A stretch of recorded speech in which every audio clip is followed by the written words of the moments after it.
Lideranças comunitárias lançam rede dos territórios da periferia para enfrentar a pandemia em São Paulo, que é o epicentro da Covid-19 no país. A gente vai falar neste momento com o Carlos Cordeiro, que é da Rede Brasilândia Solidária, da Zona Norte da capital. Oi, Carlos, bom dia. Oi, Marilu, bom dia a você, bom dia, Matheus, e todos os nossos ouvintes aí da nossa Rádio Brasil Atual. E como disse o Carlos, o Matheus também, Matheus Muradaz, ele que é da Frente Popular pela Vida da Zona Leste de São Paulo, ZL. Tudo bem, Muradaz?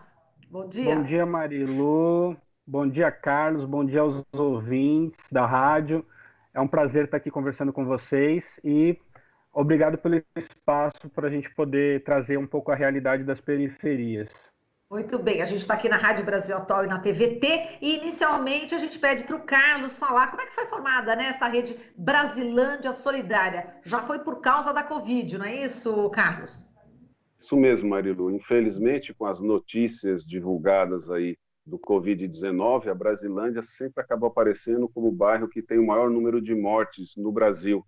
Hoje nós já passamos aí de 250 mortes, que nos preocupa muito. Mas foi essa situação que uniu a população aqui da Brasilândia para juntar esforços para combater o Covid-19. Então, hoje nós temos mais de 300 pessoas cadastradas na nossa rede, pessoas que querem ajudar. Nós temos 25 entidades, né, parceiras que já fazem um trabalho aqui de assistência aqui na nossa região. Então, a rede nasce dessa força, dessa união para combater o Covid-19.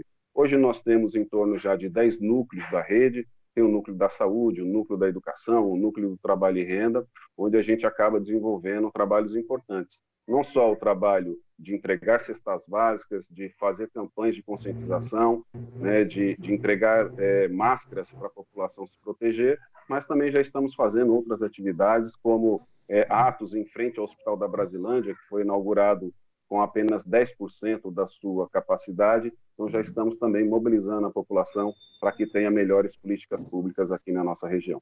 Maravilha, a gente vai aprofundar ainda mais essas ações aí da Rede Brasilândia, mas eu quero saber também do Muradaz, como é que foi a formação também da Frente Popular pela Vida aí na Zona Leste, Muradaz.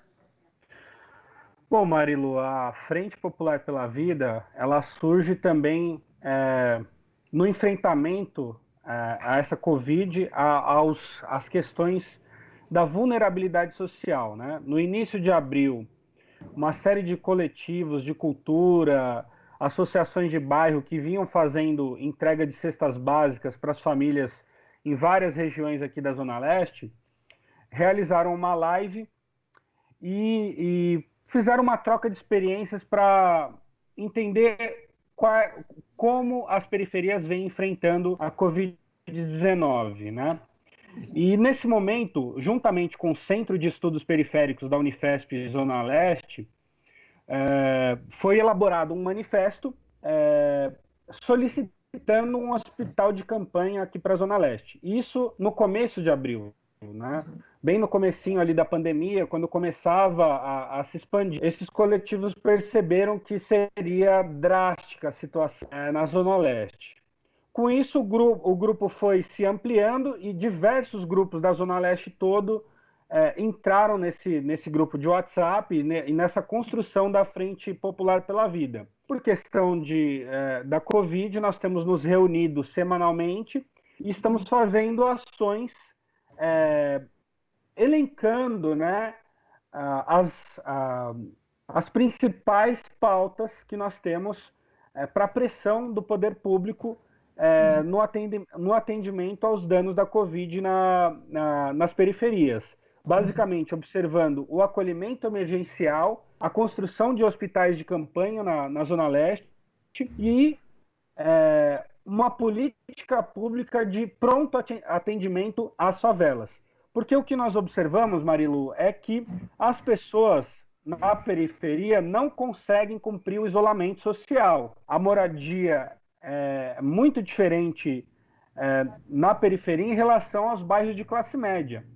Né? São casas menores, um número de famílias maiores nas casas, e isso na Frente Popular a gente tem detectado e tem pautado políticas públicas para a prefeitura e para o governo do estado, para que seja feita uma política de acolhimento emergencial e que não seja feita a flexibilização do isolamento, né? Porque os dados, né, com o apoio da Unifesp, nós temos coletado dados e observado que a pandemia e o alastramento da Covid tem sido muito maior nos bairros periféricos, inclusive na Zona Leste.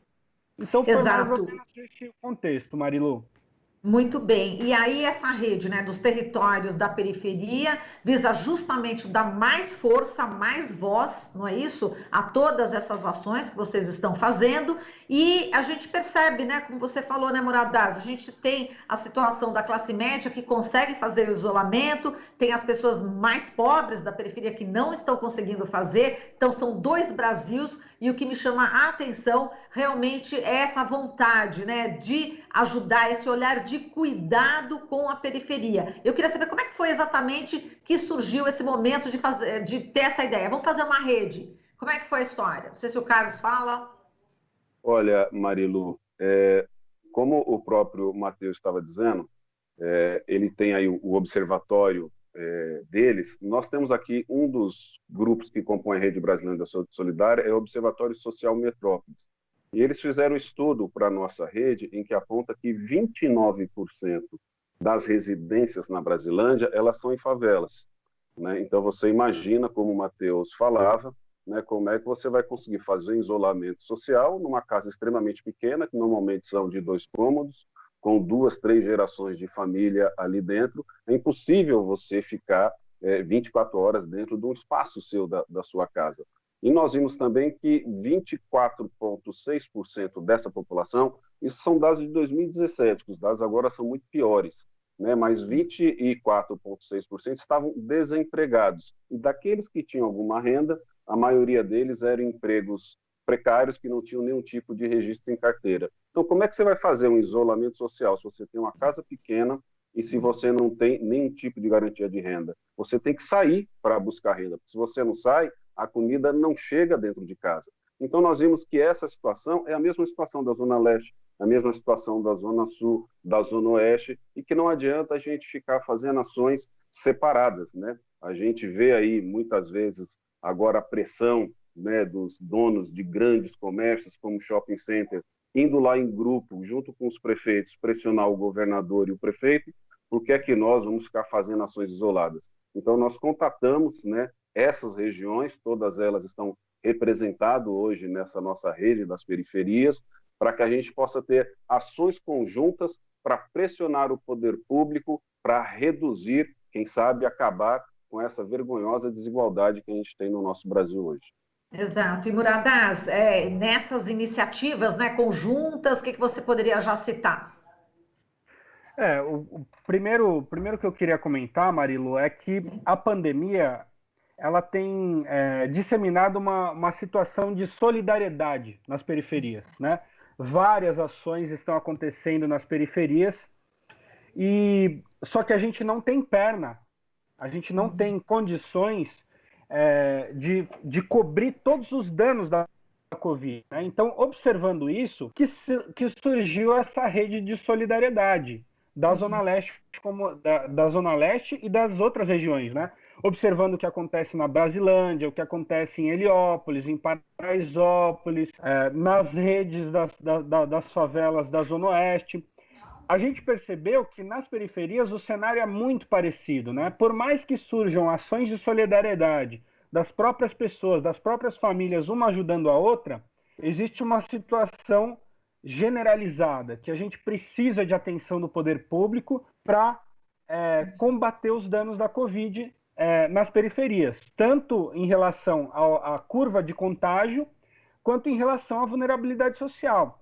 Porque, como o Carlos comentou, as pessoas elas saem de casa porque elas não têm renda. Elas não conseguem ficar no isolamento por uma questão de moradia e não conseguem manter o isolamento por 3 meses porque não tem renda. Ninguém quer ficar em casa com uma geladeira vazia, sem condições de se isolar e de manter a sua família.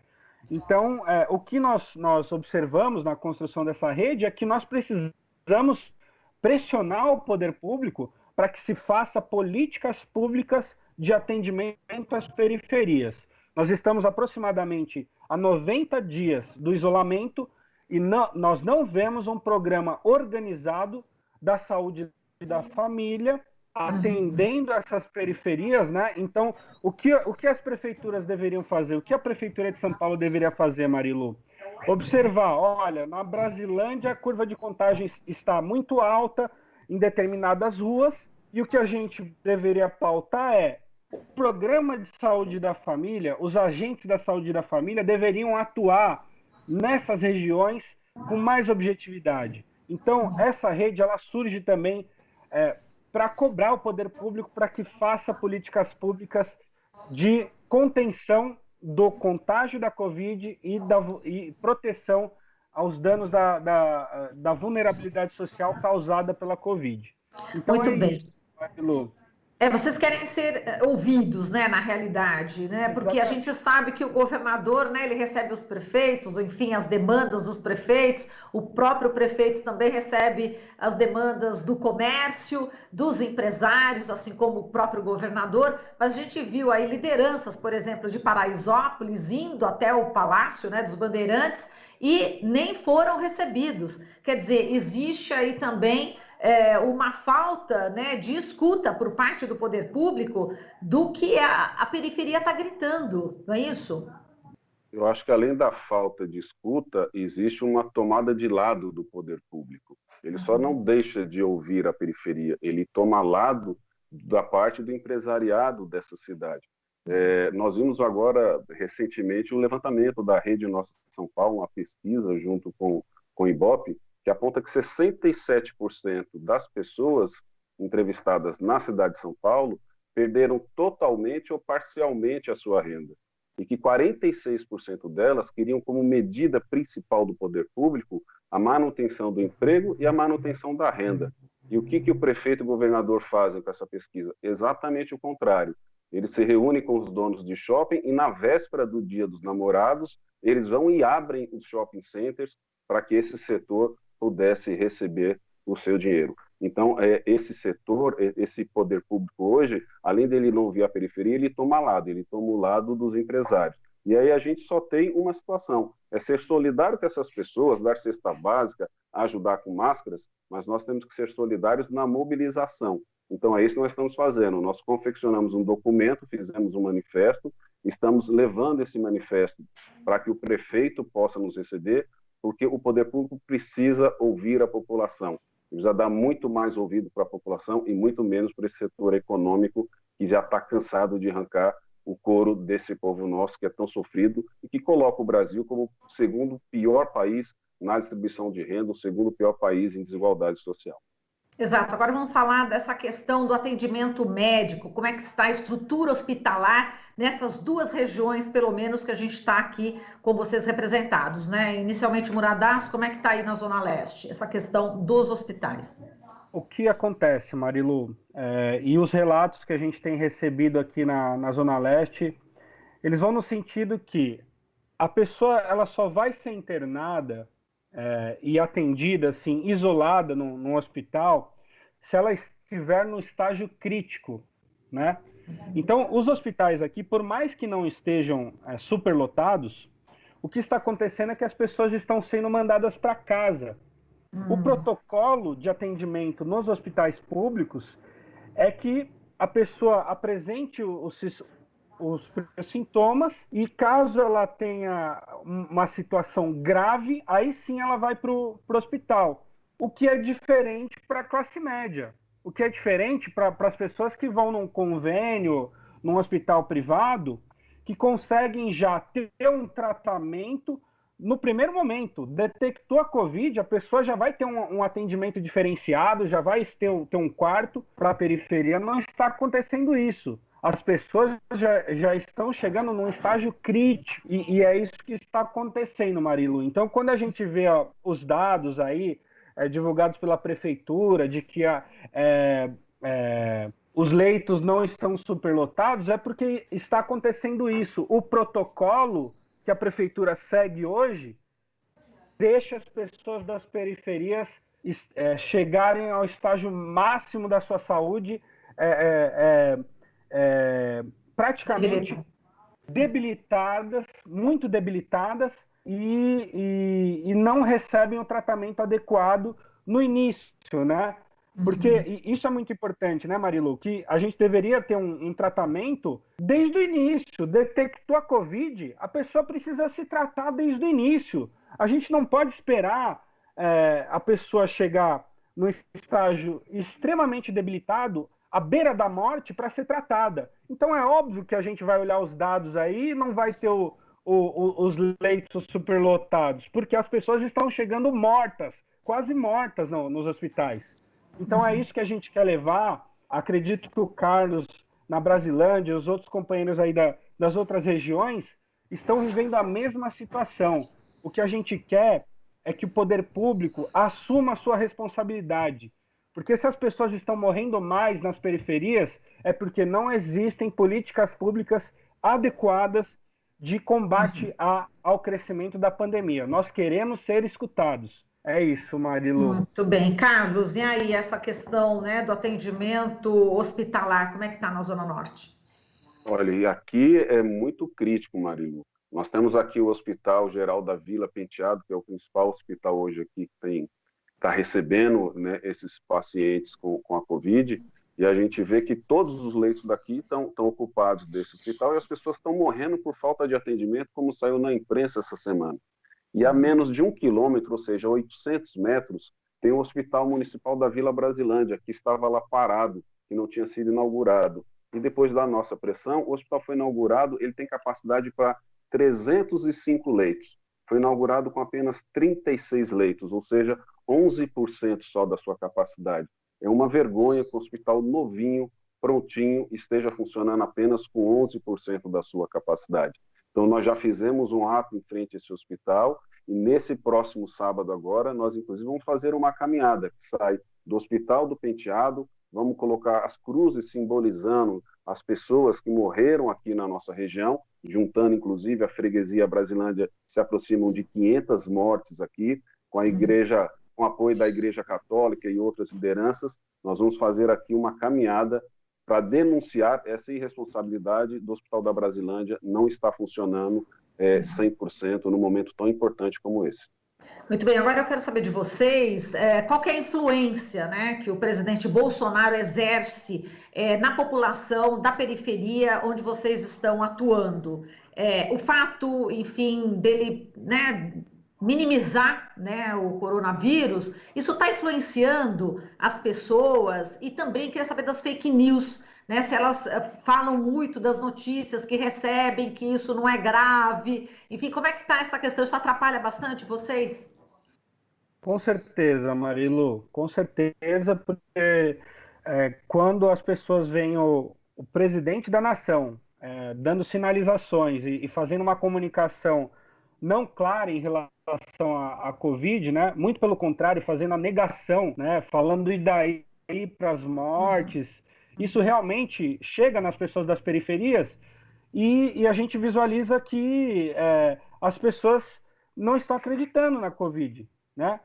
Só estão as pessoas só começam a levar a sério quando tem alguém próximo que morre, né? Porque se o presidente está falando que não tem Covid, que é uma gripezinha, vou continuar meu trabalho, etc. Então essa sinalização do Bolsonaro, as falas deles não ajudam. Ele, como presidente, ele deveria falar para a população, olha, se isole, fique em casa, e não só falar, mas também conduzir políticas públicas a nível nacional para garantir que a pessoa fique em casa, né? O auxílio emergencial, pelo que eu entendi aí, o governo queria dar apenas R$200. Como que uma pessoa consegue sobreviver com R$200? E aquelas filas nas lotéricas, isso é humilhante para o povo. Como pode, no meio de uma pandemia, você forçar a pessoa a fazer uma fila na lotérica? Isso é um absurdo. O que eu acredito é que o julgamento do senhor Bolsonaro vai chegar um dia. porque as pessoas estão morrendo nas periferias e muito graças à forma com que ele tem conduzido a nação. Então, o sentimento é esse, Marilu, é de abandono em relação ao que o Bolsonaro tem feito e os demais governantes também. O governo do estado e a prefeitura não agem, né? Então, certo. É isso. Carlos. Olha, Marilu, é nessa linha que o Matheus está dizendo, né? É um irresponsável completamente, né? Todo mundo fala que o Brasil sente falta de uma liderança nesse combate à pandemia. E o Bolsonaro consegue ser a liderança ao avesso disso. É ele que incentiva essa população a ficar andando sem máscara, ele que incentiva essa população a fazer churrasco, ele que incentiva essa população a não ficar em casa quando pode, ele que incentiva essa população a falar que é apenas uma gripezinha. Então, ninguém aqui tem dúvida, no Brasil e no mundo, de que boa parte das mortes aqui no Brasil, ela é de responsabilidade do Bolsonaro, porque ele, além de não combater, ele incentiva esse tipo de prática, né? Então, acho que, inclusive, nós vamos denunciar ele publicamente, né? O mundo já está fazendo isso, mas nós temos que denunciar. Ele é um genocida, ele está levando à morte milhares de vidas que poderiam estar aí hoje sendo poupadas, né? Então, é um absurdo e, infelizmente, aqui, não só na periferia, mas a gente vê em outros lugares da cidade, mas na periferia também, ele acaba sendo essa liderança do mal, né? Essa liderança que leva à morte e não defende a vida. Perfeito. Bom, agora a gente já está encerrando aqui a nossa conversa. Essa rede dos territórios da periferia, as pessoas que quiserem se informar mais a respeito da rede, vocês estão nos sites, onde é que a gente pode encontrar? Facebook? As coisas aconteceram muito rápido, né, Marilu? Por enquanto a gente tem um grupo de WhatsApp em que a gente unificou esses grupos, mas eu acredito que o Carlos tem uma páginas, etc., das ações na Brasilândia.